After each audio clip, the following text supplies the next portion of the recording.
Hello everybody, मैं हूँ Bhavesh Chaudhary and आज हम लोग बात करने वाले हैं समय रैना के बारे में। तो इस वजह से अभी समय रैना को बहुत ही ज्यादा हेट मिल रहा है। अब हुआ क्या कि आपको तो पता ही होगा, रिसेंटली समय रैना के इंडियाज गोट लेजेंड का न्यू एपिसोड आउट हुआ है, जिसके एक पार्ट में यार समय रैना किसी के फादर के ऊपर बहुत ही सीरियस जोक पास कर देते हैं, जिसकी वजह से अभी लोग उनको बहुत ही ज्यादा हेट दे रहे हैं। अनुराग द्विवेदी भी इस वीडियो को शेयर किए थे। पहले तो आप लोग इस वीडियो को देखो और इस पर आपका क्या कहना है कमेंट में जरूर से बताना। Sir, Madhur Villi. His father passed away. Yeah, that's all. That's all I have on Madhur Villi. I knew to ask the guys. Minor heart attack. तू ऐसा कैसे बोल सकता है? तेरे पापा को भी आया था? हाँ, वो तो पहली बार में हिट रेट उनका एक अटेम्प्ट में क्लियर है। तो चलिए बढ़ते हैं नेक्स्ट न्यूज की तरफ, जो कि है फुकरा इंसान के बारे में। तो फुकरा इंसान रिएक्ट किए सौरभ जोशी एंड उनके हेटर के ऊपर। अब रिसेंटली मैंने आपको अपडेट दिया था कि सौरभ जोशी को रास्ते में कहीं उनको उनका एक हेटर मिल जाता है और वो उनको कहता है कि क्या ये रोज रोज कैमरा उठाकर ब्लॉग बनाते हो, मुझे तो आपको ब्लॉग देखने में मजा नहीं आता है। तो भाई इसी पर रिएक्ट करते हुए फुकरा इंसान अपने रिसेंट वीडियो में कुछ ये कहते हैं। उनका आज मैंने भुट्टा खाया, आज मैंने करा वगैरह, ये सब नहीं किया, मैंने कभी देखा नहीं जरा। मत देखो फिर, कुछ नहीं देखा। मैं कौन से कह रहा हूँ भाई भाई उल्टा गाली देना, सुन गाली मत दे यहाँ पे, यहाँ गाली मत दे, बता दूंगा अभी। अरे भाई गाली मत दे यहाँ पे।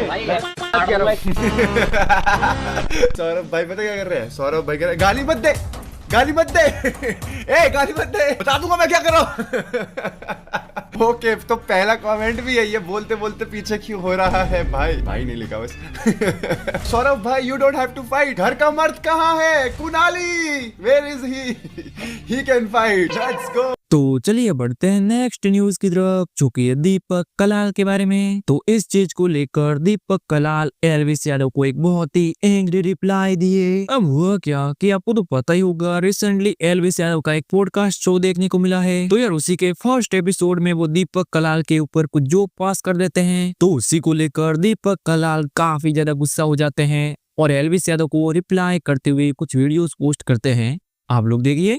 10वीं फेल एलविस यादव, आलिए सामने आ, मेरे सामने आके बात कर। ये देख तेरा भाई देख दिल्ली एयरपोर्ट में आया है, दिल्ली एयरपोर्ट में है तेरा भाई। 5 मिनट के अंदर तू इधर नहीं आया ना, मौकसम एरो सिटी से, एरो सिटी में रहता हूँ मैं, एरो सिटी में। फिर देख तेरे को कैसे मैं क्या करता हूँ। सामने आ इधर, साढ़े निकल। सुन, पुलमैन में रहता हूँ लेकिन रास्ते में खड़ा हूँ, कल्ला कल्ला। एलविस यादव आ जा, यहाँ पे आ जा। तेरे को सांप चाहिए ना? सांप मैं सांप देता हूँ तेरे को, आ जा। मेरा सांप देता हूँ तेरे को, टोपा लेने सांप का। आ जा इधर, आ जा, पुलमैन के बाहर आ जा। दीपक कलाल खड़ा, आ जा इधर, सारे निकल। टॉकिंग अबाउट एलविस यादव, तो UK07 राइडर भी ये अपडेट दिए कि अब उनका भी एलविस यादव के साथ में एक पॉडकास्ट एपिसोड आने वाला है। आप लोग देखिए। फिलहाल अभी एलविस से मिलने जाते हैं और फिर मिलते हैं आपसे। यार सुबह के इतने लंबे ट्रैवल के बाद ये चेक करो, एलविस भाई इज देयर। एलविस भाई क्या हाल है? लॉन्ग टाइम, बहुत टाइम बाद मिल रहे हैं। क्या चल रहा है जिंदगी में भाई? खांसी, जुकाम, बुखार, रोडी शूट, ये अपना ये वाला एपिसोड शूट, यही चल रहा है भाई। हम लोग इस एपिसोड के शूट के लिए इतने रश पे ट्रैवल करके है ना, केवल एलविस भाई के लिए। क्या शूट कर रहे हैं तो बता दो जनता को। We are shooting for the podcast, जिसका एपिसोड आ चुके हैं और यूके भाई के साथ एक अलग से बहुत स्पेशल सेगमेंट हम कर रहे हैं भाई। क्रेजी कॉन्सेप्ट निपटा रहे हैं। But I would like to say one thing कि एलविस भाई आप जो भी कर रहे हो, आपको देख करके बहुत प्राउड फील होता है। भयंकर, आप तो इतने बिजी हो गए। इधर उधर।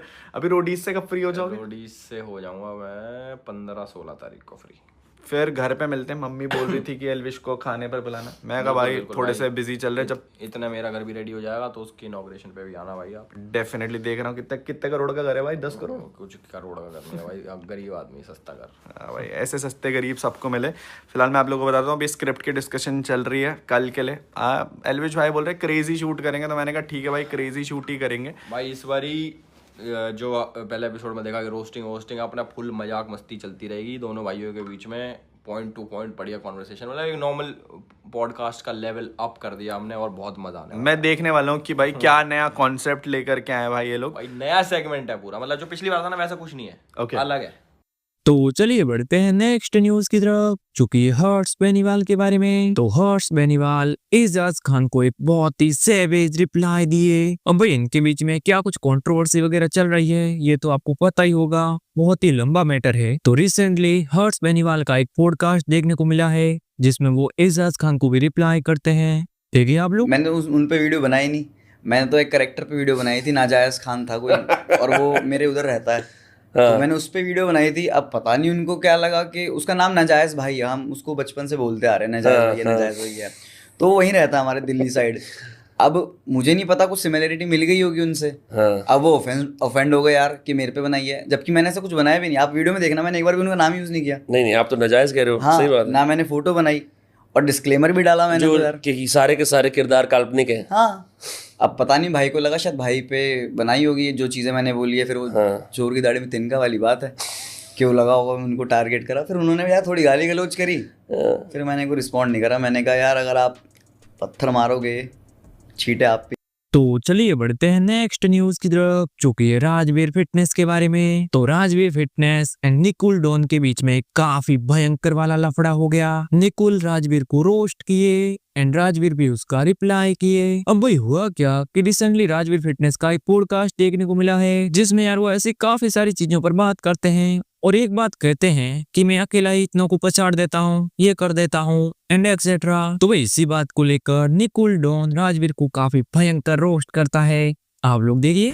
भाई 4 लड़के, कितने बड़े body builder, power lifter, MMA fighter, kick boxer, कोई भी हो, 4 लड़के और इधर नकुल डुल फ्लाइट में चढ़ के दिखा दे भाई। अच्छा भाई ऐसे कैसे? अरे एयरपोर्ट सिक्योरिटी में काम करते हैं भाई, इसलिए मैं पॉडकास्ट वगैरह में नहीं जाता। मैं बोला इंडिया वालों को पॉडकास्ट करने नहीं आते। उधर मैं बैठा हूँ पॉडकास्ट पे, वो सामने वाला पॉडकास्ट मुझे रोकने की बजाय चढ़ा रहा होगा। अरे नकुल भाई आप तो बात, फिर मैं भाई मुझे चढ़ाओगे तो मैं क्यों रुकूँगा? मैं भी हो जाऊँगा शुरू। भाई 20 लिया 30 लिया, सबको मार दूंगा। एक बार तो मैं 100 लड़कों से अकेले भिड़ गया था, सबको जान से मार दिया भाई, घुमा घुमा के मारा, उड़ा दिया मैंने सबको पकड़ पकड़ के। मतलब सामने वाला बंदा सब चीज़ मान रहा है तो मैं भी शुरू हो ही जाऊंगा। ब्लेम भी नहीं कर सकते भाई गेस्ट को, ये पॉडकास्ट वाली है मादा चौथ साले सबसे बड़े चूतिया, चढ़ाते रहते हैं सबको। यार थोड़ा रोकना टोकना स्टार्ट करो भाई। गेस्ट को पता होना चाहिए ना कि हमें कहाँ पे रुकना है। इंडिया में podcast are therapy sessions and podcast are therapists basically, तो उन्हें वैसे यूज़ करने चाहिए जो उनका काम है, राइट।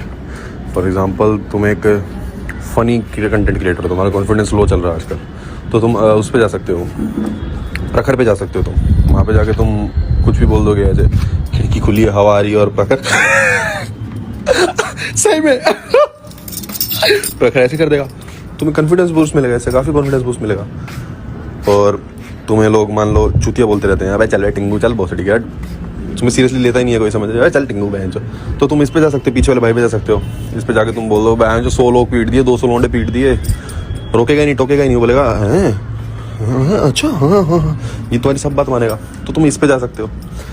और तुम्हें नन्नू बैठ या एलियन दिख गया, भूत दिख गया, ऐसे चूतिया बात करते हो, जहाँ पे रिश्तेदारों में बैठ के बात करो तो बोलते हैं चल चूतिया, तो तुम बीर बाइसेप्स जा सकते हो, वो ऐसे करेगा। तो इसके बाद जब राजवीर फिटनेस इस रोस्ट को देखते हैं तो वो भी इसका रिप्लाई करते हैं, आप लोग देखिए वो क्या कहे। तो भाई अभी मुझे बहुत सारे भाइयों की वो आ रही है, मुझे स्टोरी भेज रहे हैं मिट्ठू डॉन की कि भाई मिट्ठू ने आपको रोस्ट किया है। तो भाई ऐसा है, मिट्ठू के रोस्ट के तो हम खुद फैन हैं और उसके रोस्ट का बुरा मानना इज लाइक बेवकूफ़ी, क्योंकि उसके रोस्ट में कभी भी ऐसी कोई चीज़ नहीं होती कि बिलो द बेल्ट जाए, गाली गलौज करे और फालतू की बात करे, कोई बात नहीं। और लेकिन जो उसने रोस्ट किया है वो रोस्ट भी ठीक ही किया है। वो जिस लाइन पे किया उस लाइन को मैं खुद सुन रहा हूँ ना, तो मुझे भी इतना अजीब लग रहा है बोलते हुए। लेकिन हुआ क्या, चीज़ें मैनिपुलेट करके वो पॉडकास्ट जो हुआ था हमारा, मैं लिंक डाल दूंगा अगले उसमें पॉडकास्ट का, वो पूरा पॉडकास्ट देख लेना। उसमें मैंने एक बात कही है कि जो पावर लिफ्टर होते हैं, पहली चीज़ तो सबसे पहले मैं बता दूं, मैं सारे एथलीट्स की बहुत इज्जत करता हूँ, चाहे पावर लिफ्टर हो, चाहे MMA फाइटर हो, चाहे बॉडी बिल्डर हो, चाहे रेसलर्स हो। ठीक है, क्योंकि हमारा खुद का बैकग्राउंड वही रहा है। तोड़ दे पैर मेरा, उई नहीं तोड़ दूंगा सर, ठीक से है, नहीं तोड़ दूंगा, नहीं तोड़ेगा नहीं तोड़ूंगा। और इसकी एक फेवरेट लाइन है मिट्टू डॉन की, तेरी गला सेक्स करा तो भाई जो मेरे पावर लिफ्टर भाई है, MMA फाइटर जो हमारे नाराज हो रहे हैं, पहले जाके आप पूरा पॉडकास्ट देखो। वो जितनी लाइन काट के हरामजादे मीम पेजेस वाले चला रहे हैं ना, वो मैं खुद सुन रहा हूँ तो मुझे भी खुद अजीब लग रहा है, सुनने में गुस्सा आ रहा है। पहले वाले ने वो स्पर्म वाला किया था। हाँ बताओ यार, मैं उसमें एक जनरल बात कर रहा हूँ कि अभी हमारा झगड़ा हो गया था। हम 4 लड़के नियत थे, मुंबई चले गए थे। वो हमने कि सामने से 20 लड़के आ जाए, 50 आ जाए, हथियार लेके आ जाए, तो हम 4 लोग क्या करते। और वो तो एजाज ने हमें वापस आने दिया, कुछ हमारा हुआ नहीं, कोई हमारा कुछ कर नहीं पाया। और वो हमारा लक अच्छा था कि इतना बड़ा हम घर वापस आ गए। पूरे वर्ल्ड में से 4 लड़के कितने भी तगड़े हों, हमारे यहाँ आ जाए ना तो फ्लाइट में भी ना चढ़ पाए, ये मैंने बोला है। तो भाई किसी भी तरह की ऑनलाइन कंट्रोवर्सी के ना तो मूड में हूँ, ना ही करूँगा। किसी को रोस्ट बनाना रोस्ट बना लो, किसी को वीडियोस बनाने वीडियोस बना लो। जो मैंने बोला है वो मैंने क्लियर कर दिया। आप जाके ऑनेस्टली सेइंग पॉडकास्ट करके यहाँ चोट लगी हुई है, देखिए क्या मतलब ये वो चैनल है, उस पर जाके पूरा पॉडकास्ट देख लेना। मैंने बहुत नॉर्मल बात बोली है कि 4 लड़के कितने भी तकड़े हों, किसी दूसरे स्टेट में जाके 30, 40, 50 लोगों के सामने जिनके हाथों में हथियार वो नहीं टिक सकते, ये चूतिया पाए। ठीक है, ये मैंने बोला है, समझ में आ जाए ठीक है ना, तो कोई बात नहीं। तो चलिए बढ़ते हैं नेक्स्ट न्यूज की तरफ, जो कि है रोहन करियप्पा के बारे में। तो क्या रोहन करियप्पा का चैनल अब परमानेंटली डिलीट होने वाला है, क्योंकि रफ्तार भी इसी पर रिएक्ट किए। अब हुआ क्या कि पॉपुलर यूट्यूबर रोहन करियप्पा अपने रिसेंट वीडियो में एक शो को क्रिटिसाइज किए थे, जिसके बाद यार उस शो की तरफ से रोहन करियप्पा के चैनल पर काफी सारी स्ट्राइक मार दी जाती है। क्यों? सिर्फ इसलिए क्योंकि उन्होंने उस शो को क्रिटिसाइज किया था। जिसके बाद यार काफी सारे लोग उनके सपोर्ट में आए कि वो ऐसा कैसे कर सकते हैं, ऐसे स्ट्राइक कैसे मार सकते हैं। एंड कल रात को जब रफ्तार भी लाइव आए हुए थे तो वो भी इसी चीज पर बात करते हुए कुछ ये कहते हैं, ये एक इकोसिस्टम है जहाँ पे हम सारे कनेक्टेड हैं, सारे हम एक दूसरे की हेल्प करते हैं, सारे हम एक दूसरे से प्यार लेते हैं। हम गाने डालते हैं, वो कवर करता है, वो कुछ क्रिटिसिज्म करता है। ठीक है यार, सालों से होता जा रहा है, सालों से होता आ रहा है, और सब एक दूसरे पे डिपेंडेंट है। ऐसा ही होता रहेगा। अभी जो बात हुई है, जो भी इशू है रोहन का, ठीक है, उसकी लीगल टेक्निकलिटीज मेरे को नहीं पता, पर मुझे ये पता है कि जो भी इसका रिजल्ट आएगा वो DHH के हित में आएगा। हम DHH को रिप्रेजेंट करते हैं MTV हसल पे। MT हसल जो है वो DHH को रिप्रेजेंट करता है जब बाहर की दुनिया हमें देखती है। अभी इको चेम्बर बना के जो वहां पे हम सॉर्ट करने की कोशिश कर रहे हैं, जिसके लिए वो काफी आगे आ चुके हैं। कुछ चीजें होने में 24 घंटे 48 घंटे लगते हैं दोस्तों, पर काफी करीब बात आ गई है। उस इको चेम्बर में इतना हेट मत डालो कि हमारे लिए वहां पे जाके बात करना और फिर मिन्नतें मांगनी पड़ जाती है यार। अभी हम बात कर रहे हैं, है ना, हमें बात करने दो, और रिजल्ट भाई हमारी हित में आएगा। समझदार लोगों, समझ रहे हो मैं कैसे कह रहा हूं। क्रिटिसिज्म दो यार। पता है हो क्या रहा है अभी right now? I will tell you something that is happening apart from this issue. Rohan का केस हुआ, बुरा हुआ जेन्युइनली, पर उसी टाइम पे ना हमारा कम्युनिटी भी थोड़ा ऐसा है कि मेरी हार्ड ड्राइव आई थी उस टाइम पे, DRV की भी EP आई थी, और बहुत बड़ी EP आई थी। मेरे को तो उसमें से वो गाना ही बहुत पसंद है, पार्टी में लोगों ने उतनी ही अटेंशन बांटी ना जितना बड़ा आप इंसान को आर्टिस्ट समझते हो, है ना। फिर काहे का We are one, we are united, सबको कवर करो, सबको बराबर हिस्सा दो। हमें ये चीज भी सोचनी है, पहले आपस में यूनिटी बढ़ा लो यार। कांड में सारे लठ लेके आ गए, खुशी के टाइम पे एक दूसरे को कोई पुश नहीं करता। और मेरे को रियलिटी ऑफ हमारी कम्युनिटी और पता लग जाता है जब हसल पे ना वोट्स आते हैं, तो मुझे दिख जाता है कि किस टाइप के गानों को ज्यादा वोट आ रहे हैं। तो जो ऑनलाइन और रेडिट पे हमारी लड़ाई है वो रियल वर्ल्ड सिचुएशन से बहुत अलग है, और हम समझते हैं भाई, तभी हर टाइप का म्यूजिक बनाते हैं, हर टाइप का म्यूजिक पुश करते हैं, क्योंकि सबकी स्पेस होनी चाहिए। I just want to tell Rohan and everybody in the community that patience रखो, 24-48 घंटे दो, और थोड़ा ना हेट फैलाना बंद करो। ये हसल पे भी बच्चों ने बड़ी मेहनत करी है, तुम्हारी कम्युनिटी के ही मेंबर है। There are big, all these big names that come from the underground to represent underground on the national TV यार पूरी दुनिया देख रही है। दुनिया को सिर्फ ये नहीं पता लग रहा ना कि हमारा पीछे रेडिट पे और यूट्यूब पे और इंस्टाग्राम पे क्या लड़ाई चल रही है। वो देख रहे हैं भाई कि वाह टीवी पे रिप्रेजेंट होता है। जो अभी इक्के की ईपी आई है, वो सबका ध्यान हटा के, दूसरों के म्यूजिक पे से ध्यान हटा के हम लगे हुए हैं कि नहीं भाई, एक एंटिटी से लड़ाई हुई है हमारी और हम सारे एकजुट हो जाएंगे, जो होना भी चाहिए। Very good. बट यहां पे हमको बुरा बताऊं क्यों लग रहा है? क्योंकि रोहन हमारा भाई है और पूरा हम रोहन की साइड से भी हैं। उसकी लाइवलीहुड इंपैक्ट हो रही है, उसका खाना पीना भी इंपैक्ट हो रहा है, क्योंकि that is also his job. He is a very important pillar of hip hop if it was a democracy. तो चलिए बढ़ते हैं नेक्स्ट न्यूज की तरफ, चूंकि ये पीपल फार्म के बारे में। तो इस चीज को लेकर पीपल फार्म वाले प्रेमानंद जी महाराज से थोड़े से डिसअपॉइंटेड है। अब भाई क्या वजह है, आप ये पूरा वीडियो देखो समझ जाओगे। कसाई खाने के बाद चल के ये गौ माता को खिला तू। हां ब्राह्मण है चल का। ये वाकया हुआ प्रेमानंद जी महाराज के यहाँ गए हुए एक एनिमल राइट्स एक्टिविस्ट के साथ। मैं 2 दिन पहले शहीद प्रेमानंद जी महाराज से मिलने गया था। मैंने जब महाराज जी से बात करने की कोशिश करी तो उनके निज परिकरों ने मुझे वहाँ से हटा दिया। वहाँ पर हम लोगों के ऊपर हमले भी हुए, हम लोगों को कुछ चोटें भी आई, लोगों ने हम पर पत्थर मारने की कोशिश करी और हमको जान से मारने तक की धमकी दी है। अब प्रेमानंद जी महाराज ना सिर्फ हमेशा पशुओं के हित की बात करते हैं, वो खुद एनिमल रेस्क्यू भी कर लेते हैं। ट्रैक्टर की जो जोतने वाला होता है ना हल, उसमें जो छेद होता है जहाँ से कनेक्शन होता है,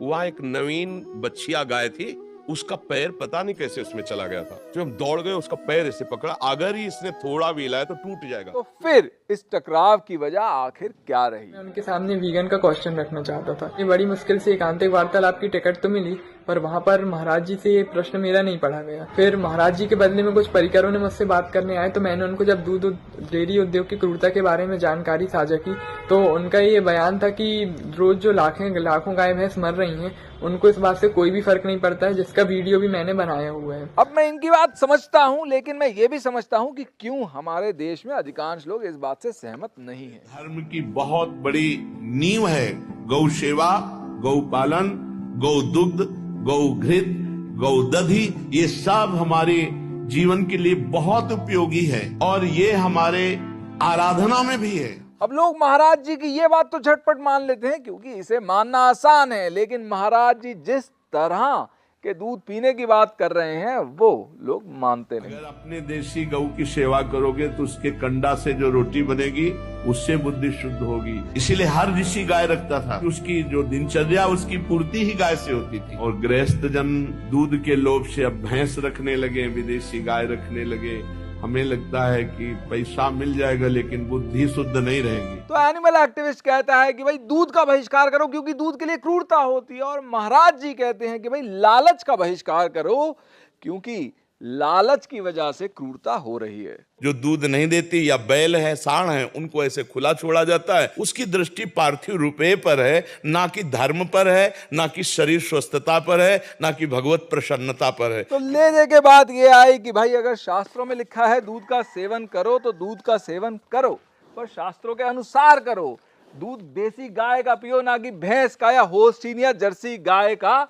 और जिस गाय से दूध ले रहे हो उसे बूढ़ा होने में भी पालो, और जिस दूध के लिए बछड़ों को पैदा किया जाता है उन बछड़ों को माँ से अलग मत करो। और गाइस अगर वीडियो देखते देखते यहाँ तक आ गए हो तो वीडियो को एक सब्सक्राइब करके चैनल को एक लाइक जरूर से कर देना। तो आज के लिए बस इतना ही, मिलते हैं किसी नई वीडियो में।